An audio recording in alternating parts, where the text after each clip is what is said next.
संपूर्ण अमेरिका व कॅनडा येथील मराठी रसिकांच्या भरघोस प्रतिसादामुळे नाफा फिल्म फेस्टिवल 2025 कमालीचा प्रसिद्ध झाला. द कॅलिफोर्निया थिएटरमध्ये हजारो प्रेक्षकांनी या महोत्सवाचा आनंद लुटला. 3 दिवस जणू मनोरंजनाची दिवाळी साजरी झाली असल्याची भावना महोत्सवाचे आयोजक संस्थापक अध्यक्ष अभिजित घोलप यांनी व्यक्त केले. पहा, अनुभवा, आनंद घ्या नाफा फिल्म फेस्टिवलचा आपल्या लाडक्या न्यूजशाही चॅनलच्या माध्यमातून. हॉलिवूड बॉलिवूड आयोजनासारखा नेत्रदीपक सोहळा दरवर्षी असतो सातासमुद्रापार. नॉर्थ अमेरिकन फिल्म असोसिएशन म्हणजेच नाफा मराठी चित्रपट महोत्सव 25 ते 27 जुलै या दरम्यान कॅलिफोर्नियात संपन्न झाला. मराठी सिनेरसिकांपर्यंत हे मराठी सिनेमाचं अमेरिकन स्वप्न पोहोचलंय. मराठी सिनेमा हा नेहमीच आशयबद्ध कथा आणि नाट्यपूर्ण सादरीकरणासाठी ओळखला गेला. त्यात गेल्या काही वर्षात ग्लॅमर, ग्रँड्युअर आणि पराशची भर पडली आणि आता मराठी सिनेमा ग्लोबल व्हायला लागलाय. I welcome you all wholeheartedly. I hope you will see the efforts that my team has put in and you all will enjoy the show. I don't want to take much of your time because I know that you want to see what we've planned for you. I'm going to welcome on stage the one and only, the brain behind NAFA, our inspiration. We are here only because of Avi Gholap. नाफाची सुरुवात आपण जी मागच्या वर्षी केली, नाफाचे आपल्यातले बरेच लोक नाफाच्या पहिल्या film फेस्टिवलला इथे आले होते. पण जसं आपल्याला माहिती आहे की नाफाचा फिल्म फेस्टिवल हा एकमेव उद्दिष्ट नाहीये. आपले 3 उद्दिष्ट असतात. एक म्हणजे film productions, second is film distribution and third is film festival. आणि त्या फिल्म फेस्टिवलचा की जो आपण दरवर्षी त्या फिल्म फेस्टिवलचं आपण सेलिब्रेशन इथे करतो, एक मराठी असण्याची आपली एक ओळख लोकांना दाखवतो आणि तुमच्यातला मराठीपण पण जागा करतो. ह्या पद्धतीचं आपलं एकत्रीकरण करण्याची जी गोष्ट आहे तर ती आपण मागच्या वर्षी अतिशय उत्साहाने केली. ह्या वर्षी आपल्याला एक संध्याकाळ मी ऍड केली की जी अवॉर्ड्स नाईट आणि रेड कार्पेट, आणि आपण सगळ्यांनी तितकी छान एन्जॉय केली. Will keep on doing it again and again.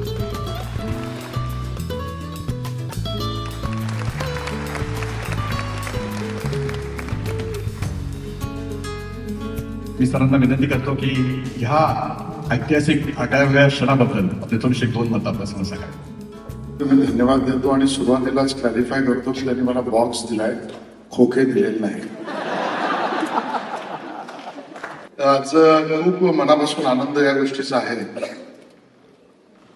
की कॅलिफोर्नियामध्ये सॅन होसेमध्ये नाफाच्या माध्यमातून आपण मराठी सिनेमा एका अर्थाने ज्याची एक मोठी उज्ज्वल परंपरा आहे त्या मराठी मनाच्या, मराठी भाषेच्या, मराठी अस्मितेच्या या चित्रपटांचा बोलबाला जगभर करण्यासाठी आज नाफाने या ठिकाणी आणि अभिजित तुम्ही आणि तुमच्या टीमने सराव आपण सुद्धा एक खूप प्रयत्न करून या ठिकाणी रेड कार्पेट सुद्धा केला आणि आपण या ठिकाणी महोत्सव सुद्धा करतो आहोत आणि लाईफ टाईम अचिव्हमेंट अवॉर्ड त्या ठिकाणी देतो आहोत. अमोल पालेकरजी समोर बसले. मी तुमचं मनापासून खूप अभिनंदन, कौतुक आणि तुमचं धन्यवाद सुद्धा करतो आणि तुमचं मनापासून आनंद करतो. बरीच मंडळी सगळी इथे बसलेली आहे. मराठी सिनेमा, मला मगाशी कोणीतरी बाहेर विचारलं की मराठी सिनेमाचं विशेष, चित्रपटाचं विशेष असं तुम्हाला काय वाटतं, आणि आज तुम्ही ज्यांना लाईफ टाईम अचिव्हमेंट अवॉर्ड देणार आहात त्यांच्यातल्या म्हणजे अमोल पालेकरांच्या जीवनातलं आणि मराठी सिनेमातलं जे साधर्म्य आहे आणि तेच मराठी चित्रपटांचं विशेषत्व आहे ते म्हणजे आपली मूल्य जीवनभर टिकवून ठेवणारं सादरीकरण. अमोल पालेकरांचं जीवन सुद्धा मूल्य टिकवून ठेवून जगणारे एक उत्कृष्ट कलावंत असा आहे. श्यामची आई आम्ही लहानपणी पाहिला आणि श्यामच्या आईपासून आत्ताच्या अतिशय विविध अंगाने असलेल्या सिनेमांमध्ये मानवी मूल्य, मानवी स्वभाव, मानवी संवेदना याला केंद्रबिंदू मानून त्याच्या अवतीभोवती निर्माण करणारी एक सृजनशीलता हे मराठी सिनेमाचं यश राहिलेलं आहे. आणि मराठी सिनेमात काम करणाऱ्या, चित्रपटात भूमिका करणाऱ्या बऱ्याच कलावंतांचं यातलं विशेषत्व हे की आपल्या व्यक्तिगत आयुष्यामध्ये, चित्रपटात, सिनेमामध्ये कुठलीही भूमिका केली तरी सामाजिक भान जपणारा चित्रपटातला कोणी कलाकार हा असेल तर तो आमचा मराठी चित्रपटातला कलाकार आहे. आणि कला म्हणताय तर तो टेक्निशियन असो का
The Nafa Melody Maker Award to Amrut Gupte.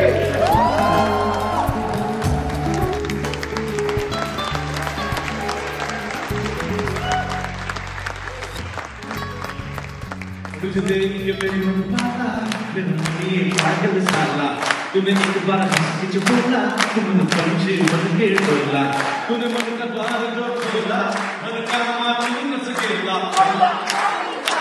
I I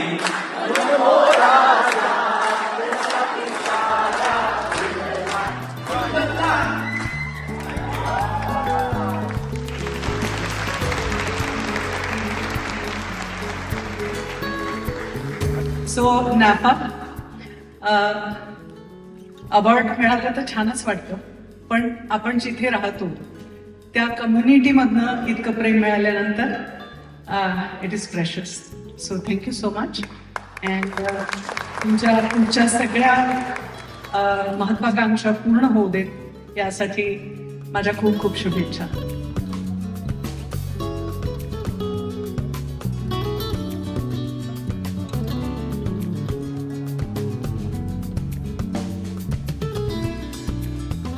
We are delighted to announce the NAFA Trailblazer of Cinema अर्थात सिने अग्रणी पुरस्कार to मधुर भांडारकर सर.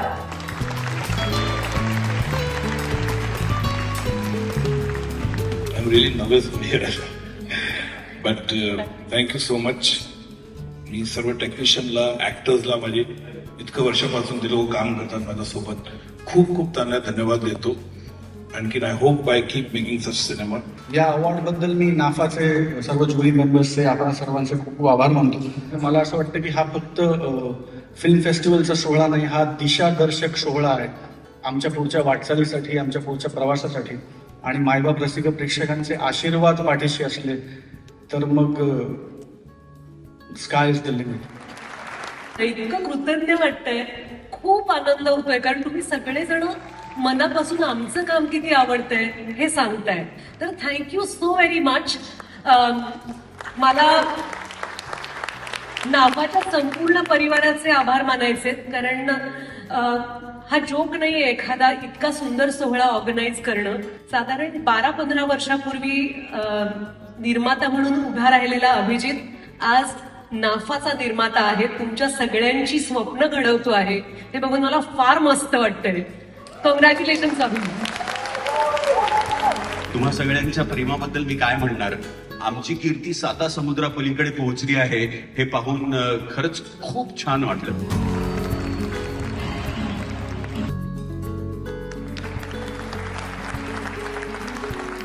तुमचा उत्साह आम्हाला अजून चांगलं काम करण्यासाठी उत्साह देऊन जातोय.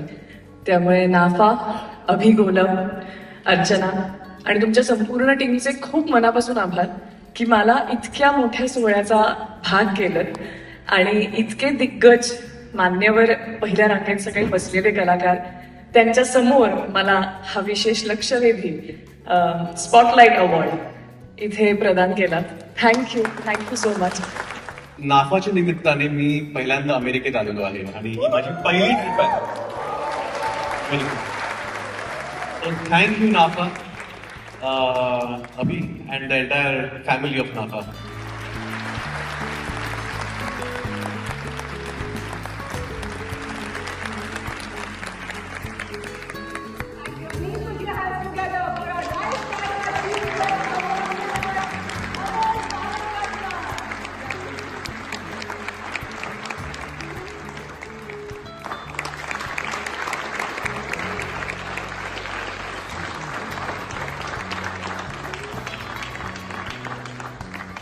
माझा हा सन्मान केला, गौरव केला याबद्दल नाफाचे, अभि गोलमचे आणि तुम्हा सर्व रसिक प्रेक्षकांचे मनापासून आभार.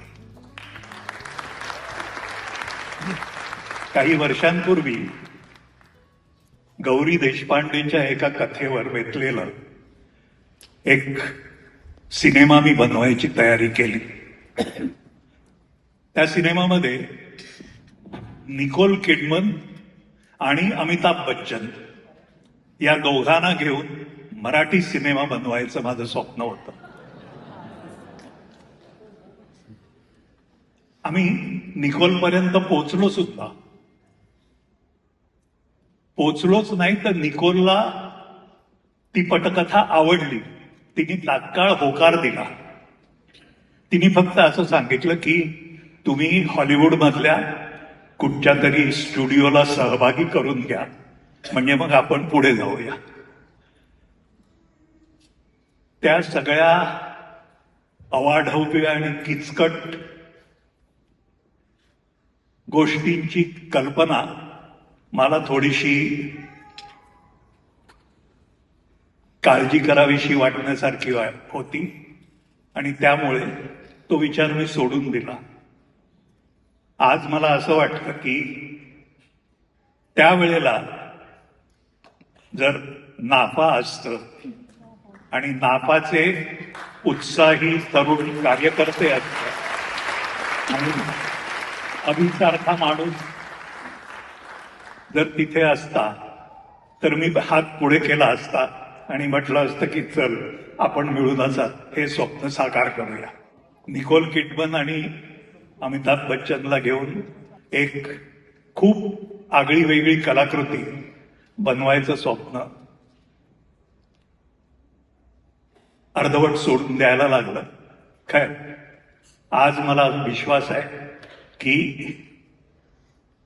इथला कोणीतरी तरुण दिग्दर्शक असंच स्वप्न घेऊन मराठीत एक सुंदर कलाकृती बनवेल आणि जी नाफाच्या प्लॅटफॉर्ममुळे सर्वदूर पोचेल, सबंध जगभरात त्याचा डंका वाजेल आणि मी तिकडे टाळ्या वाजवायला असेल. मराठी चित्रपट सृष्टीचा सद्यस्थितीचा साकल्यानं विचार होण्याची गरज आहे. एकीकडे म्हणजे नवीन कीर्तिमान स्थापन होत राहतात, व्यवसायात कोटीच्या कोटी उड्डाणं चालू आहेत, जागतिक पातळीवर यशोपताका झळकत आहेत, असा एक अवास्तव अभिनिवेश नको. आणि दुसरीकडे सगळं वाटोळं झालंय, काहीच होत नाहीये, मराठी सिनेमाला भविष्यच नाहीये वगैरे निराशावादही नको. मी साधी आकडेवारी सांगतो. 2025 मध्ये जे यशस्वी चित्रपट आहेत त्यांची आकडेवारी अशी 7.5 कोटी 8.5 कोटी. आणखीन आमचे मित्र हेमंत ढोमेचा सिनेमा फर्स्ट क्लास दाभाडे 3.5 कोटी. मला अतिशय आवडलेला सिनेमा संगीत मानापमान, त्याचाही म्हणजे जितकं कौतुक झालं तितका त्याचा बिझनेस झाला नाही. फुलवंती, घरत गणपती असे सगळे प्रॉब्ली 5 crores to 8 crores. आता ही ग्रॉस कलेक्शन्स आहेत. यात साधारणतः 30% शेअर निर्मात्यांना मिळतो. यात कॉस्ट ऑफ प्रोडक्शन, जाहिरातीचा खर्च आणि इतर काही खर्च असतात. म्हणजे 10 कोटी कलेक्शन झालं तर निर्मात्याला 3 कोटी रुपये मिळतात. आणि बरा चित्रपट बनवायला आणि जाहिरात करायला त्याहून जास्त खर्च येतो. म्हणजे निर्मात्याचा अनुभव, असं वाटतं की निर्मात्याचा अनुभव महत्वाचा असतो का म्हणून. तर जिओ सारखी कंपनी असून सुद्धा मानापमान किंवा काय झापूक झुपूक हा सिनेमा चालला नाही. मग सेलिब्रिटी कास्टिंग चालतं का, तर अजिबात नाही. शेवटी मराठी सिनेमा हा त्या कथेवर आणि त्यातल्या मराठीपणावर चालतो. आज 90% मराठी सिनेमा तोट्यात जातात, ही परिस्थिती आहे.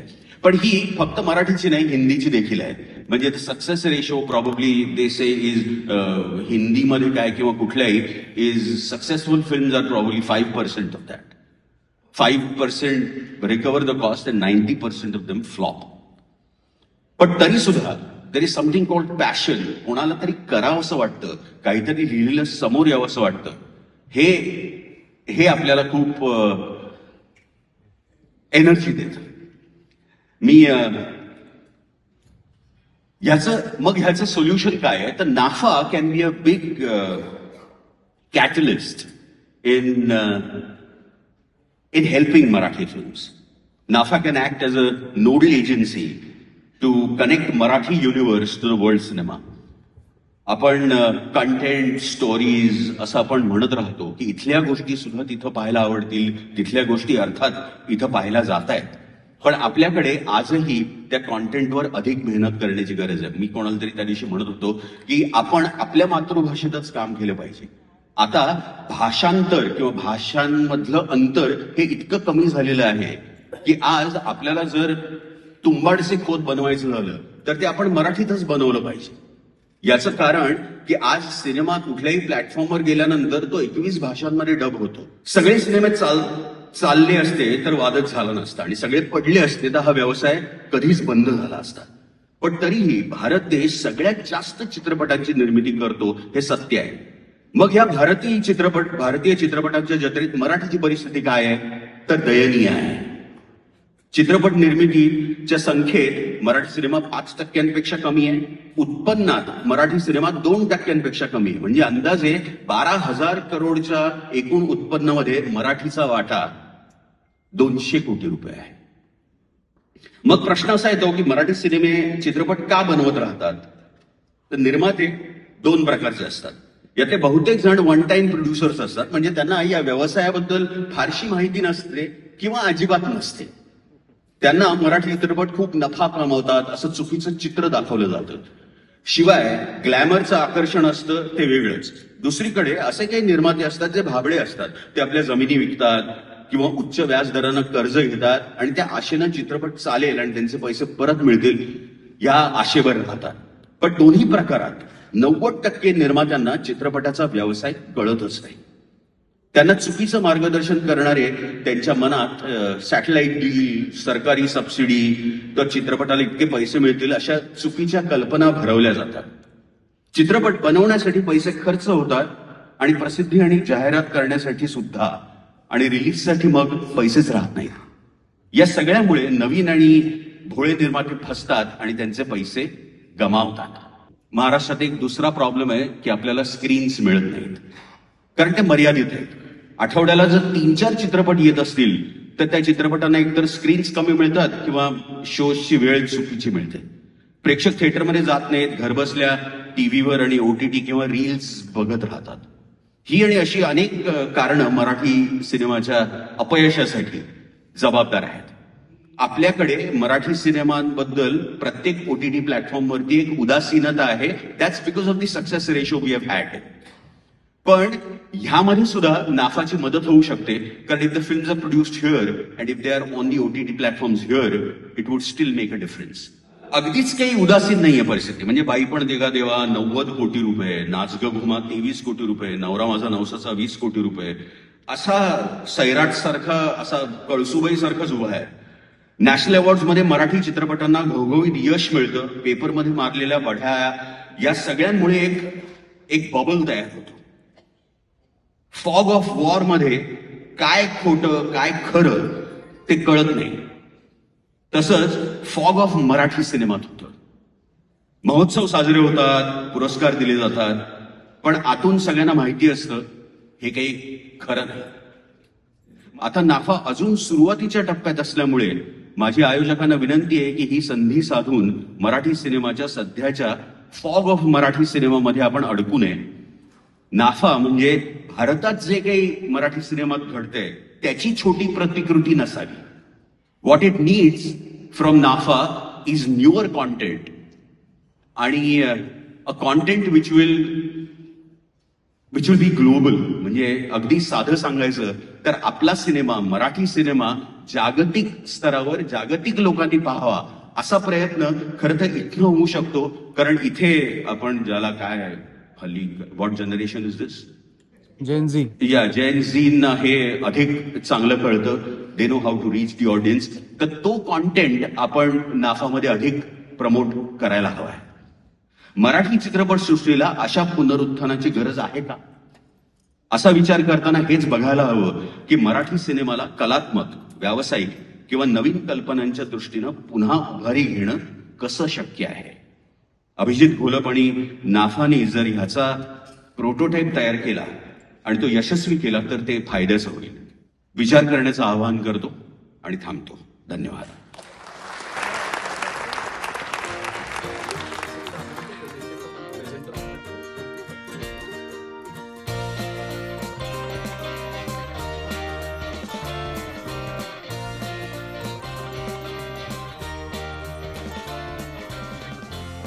मराठी चित्रपट जर का ॲव्हरेज 3-3.5 कोटीला आता जर का बनत असेल तर साधारणपणे 1 ते 1.5 कोटी रुपये हा लोकांपर्यंत पोहोचवण्यासाठी त्याचा खर्च असतो. म्हणजे त्या गोष्टीसाठी वेगळी एक्सपर्टीज लागते. त्यामध्ये वितरण आलं, एक्झिबिशन आलं, डिस्ट्रीब्युशन एक्झिबिशन आलं, त्याचप्रमाणे ॲडव्हर्टायझिंग अँड पब्लिसिटी आली, मीडिया प्लॅनिंग आलं, या सगळ्या गोष्टी होऊन मीडिया बाईंग आलं, टायअप्स आले, बार्टर टायअप्स आले, अशा अनेक गोष्टी करायला लागतात ज्यासाठी तुम्हाला सोर्स लागतो, तुम्हाला मार्केटमधला रिस्पेक्ट लागतो आणि अर्थात तुम्हाला अनुभव लागतो. ह्या सगळ्या गोष्टी असल्यामुळे तुम्ही मग एखादा चित्रपट प्रेझेंट करू शकता. एक तर रोल चांगला पाहिजे आणि स्क्रिप्ट चांगलं पाहिजे. स्क्रिप्ट चांगलं नसलं आणि माझा रोल लेंथी असला तर त्याला काहीही अर्थ नाही. स्क्रिप्ट उत्तम लिहिलेलं नसेल, पटकथेत माझा रोल चपखल बसत नसेल तर तो रोल कधीही लोकांच्या लक्षात राहणार नाही. पण इतक्याशाच लेंथची भूमिका आणि अतिउत्तम स्क्रीन प्ले असेल तर त्यातली इतकीशी भूमिका सुद्धा, म्हणजे त्या अंगठीच्या खड्याला कोंदण असणं आवश्यक आहे.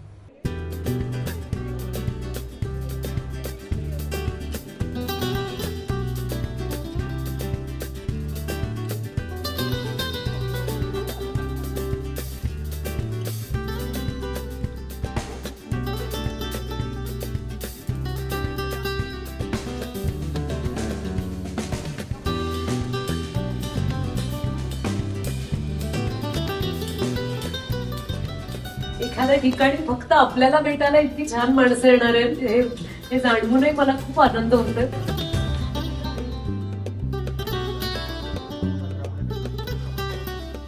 मला नाफात आल्यापासून असं वाटतच नाही की मी अमेरिकेत आहे. मला असं वाटतं की मी ऍक्च्युली मुंबईवरून निघालो, 16 तासाचा प्रवास केला आणि पुण्यात आलो. मराठी माणसं, इतके मराठी चेहरे, साता समुद्र पार दिसणं अत्यंत भाग्याचं आहे, अत्यंत कौतुकाचं आहे.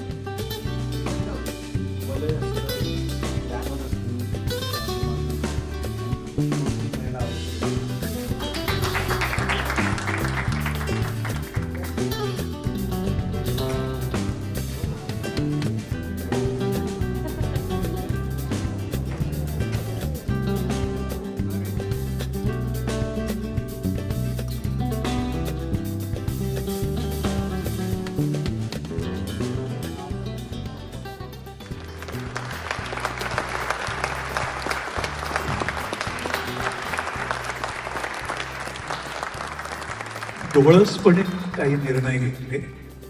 एक साधं कारण असं होतं की एखादी गोष्ट आपल्याला जमते आणि आपल्याला जमलेली गोष्ट लोकांना खूप आवडते हे कळल्यानंतर माझा त्यातला रस जातो जवळजवळ की ओके हे मला जमतं बुवा, चांगलं आहे, पण मग आपण काहीतरी वेगळं करून बघूया.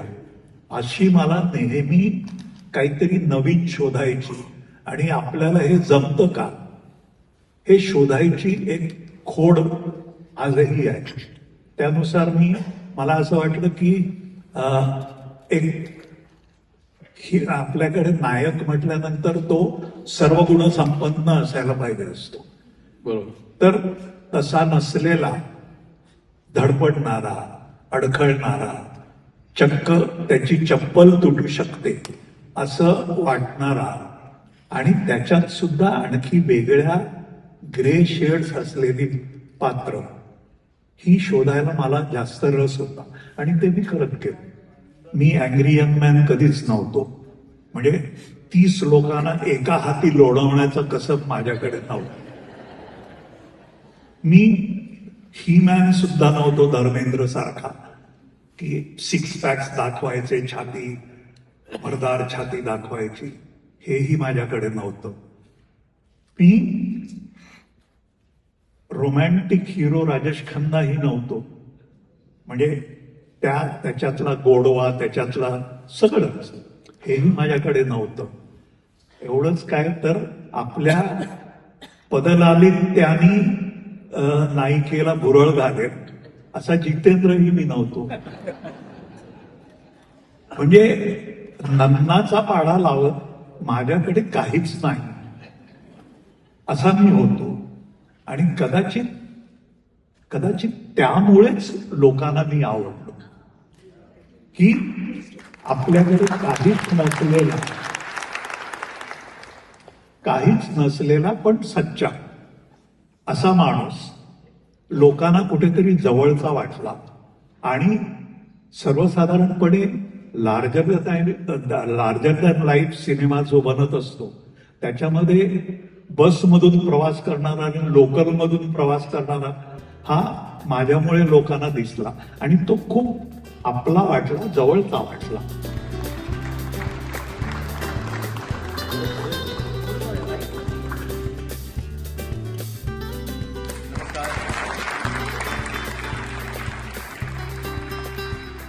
With great pride that I, on behalf of Michigan's 13th district, recognize North American Film Association, NAFA, founded by Abhi Golab, a pioneering organization committed to promoting Marathi cinema and cultural awareness across North America.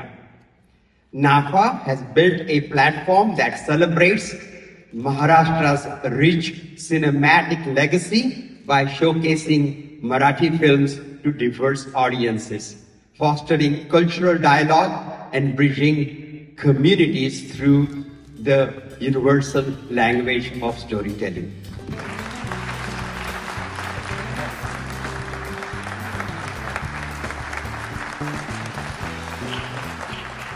गेले 3 दिवस हा सगळा आपण आनंद घेतोय.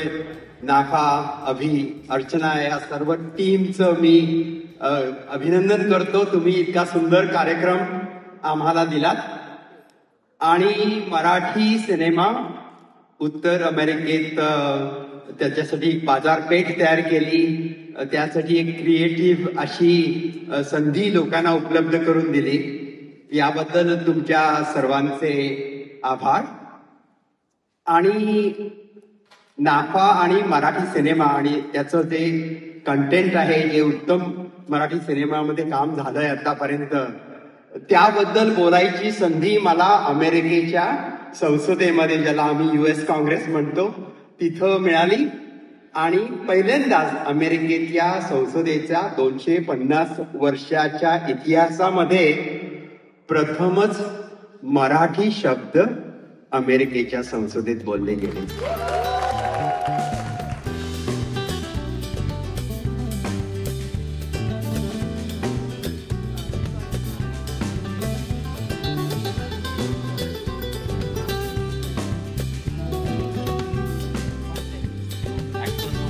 काही माहिती नाही film parties crash करायला लागलो आणि असं खरंच एक माणसाला शोधलं नाही.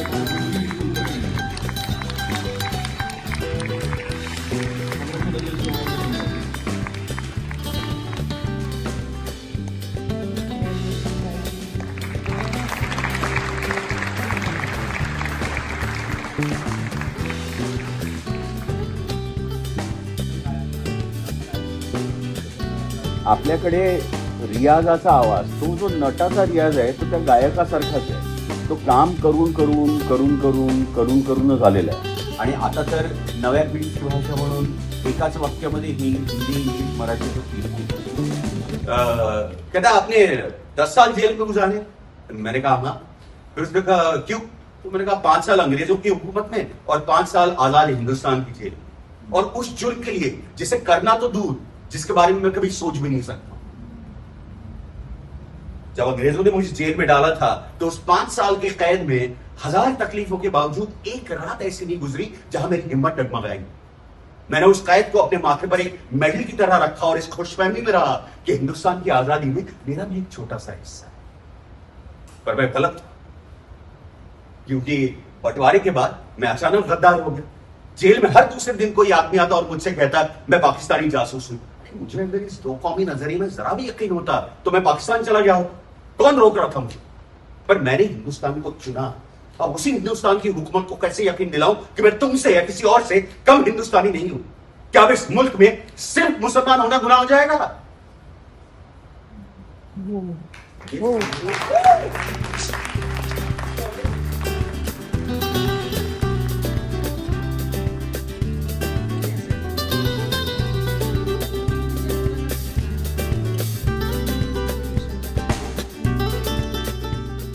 मराठी सिनेमा त्याची आत्ताची काय परिस्थिती आहे, त्याचं भवितव्य काय आणि त्यासाठी आपण काय पावलं उचलू शकतो आणि नाफाकडे आम्ही कशासाठी पाहिजे किंवा नाफाकडनं आमच्या काय अपेक्षा आहेत, ह्या धर्तीवरचं हे पॅनल डिस्कशन मी आता सुरू करते.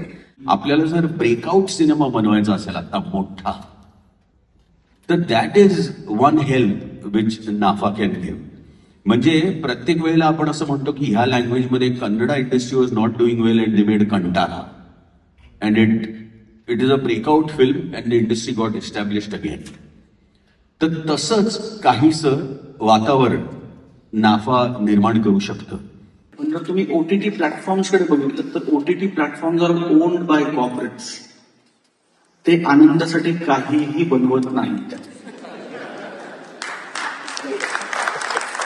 तो त्यांचा व्यवसाय आहे, त्याच्यात ते बॅलन्स शीट बघतात म्हणजे बघतातच. तुम्ही किती पॅशनने सिनेमा बनवलाय, तुम्ही किती दिवस रात्र जागलायत आणि तुम्ही कसं रक्ताचं पाणी केलंय आणि कर्ज काढून त्याने ह्याच्याशी शून्य देणे घेणार. ते म्हणतात त्याच्यात मी 1 रुपया लावला तर मला 1 प्लस काहीतरी मिळेल की नाही, इतकं साधं आणि सोपं गणित आहे ओटीटी प्लॅटफॉर्म्स. त्यामुळे एकदा तुम्ही सगळ्यात आधी तुम्हाला ह्याचं आकलन करून घ्यायला लागेल स्वतःला की दिस इज हाऊ दे ऑपरेट. कुठलीही कलाकृती ही गर्भार असते, त्या कलाकृतीतूनच दुसरी कलाकृती निर्माण होते. तर या नियमाप्रमाणे हे शॉर्ट फिल्म मला असं वाटतं की त्याचाच एक प्रोसेसचा भाग आहे. ती त्याच्याकडे सातत्य, त्याचा ध्यास घेणं आणि ते करत राहणं हा एकमेव त्याच्यावरचा उपाय. पण ते करत असताना त्याच्यातली प्रयोगशीलता आपल्याला सापडत जाते त्या करण्यातून, त्या पुन्हा पुन्हा पाहण्यातून. आणि एक त्याला एक जेव्हा शॉर्ट फिल्म केली आहे कोणी तर ते एक वेड आहे. ते वेड असेल तर त्यातून डेफिनेटली पुढची फिल्म निघणार आहे. आपण प्रेक्षक आहोत ही गोष्ट मान्य करायला पाहिजे. आपल्याला असं वाटतं की माझं काही नाहीये त्यामध्ये, मी दरवेळेला थिएटरमध्ये जातोच असं नाही. आम्ही फॅमिली म्हणून काय करतो तर आम्ही फॅमिली म्हणून कदाचित एकत्र जेवायला जातो. त्याच्या पलीकडे आपण जर मराठी माणूस आहोत, आपल्याला मराठी वाचायला आवडतं, आपल्याला मराठी बघायला आवडतं, तर एक कुटुंब म्हणून किंवा मित्रांचा ग्रुप म्हणून आपण मराठी सिनेमा बघायला पाहिजे, त्याच्यावर बोलायला पाहिजे.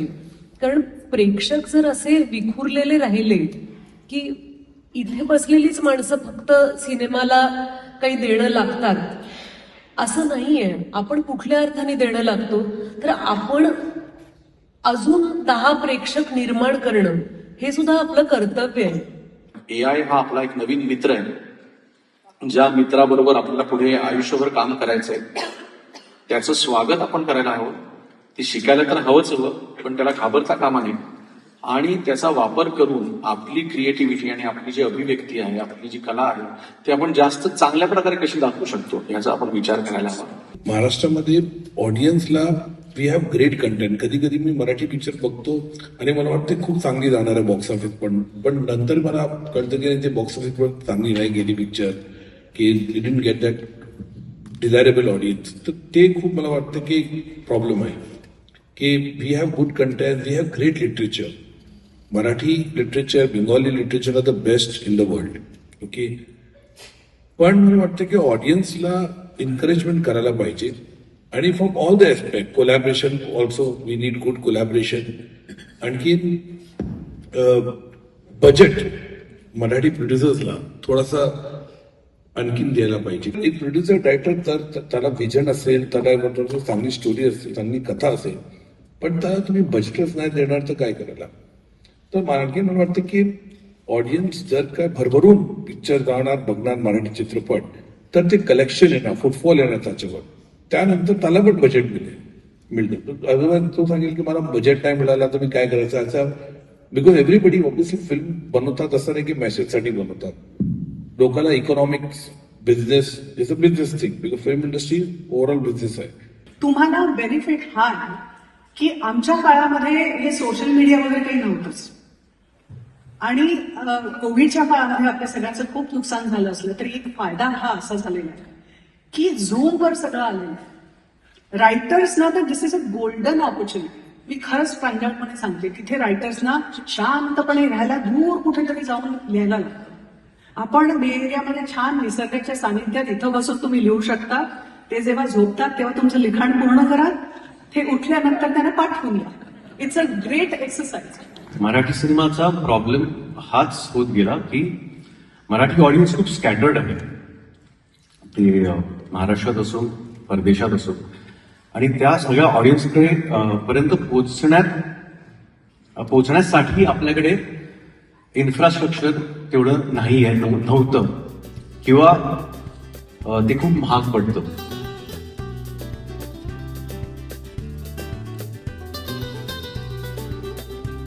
त्या कौतुकाचा खरा रेसिपिएंट मी नाहीये. त्या कौतुकाचे रेसिपिएंट जे आहेत त्यांना मी थेट बोलवणार आहे, आणि ते सगळे पडद्यामागचे कलाकार असतात. नाफा मी आहे, पण नाफा ते पण आहेत, आणि आमच्या सगळ्यांच्या एकत्रित प्रयत्नांनीच हा मोठा महापर्वत उचलायला मदत होते. आणि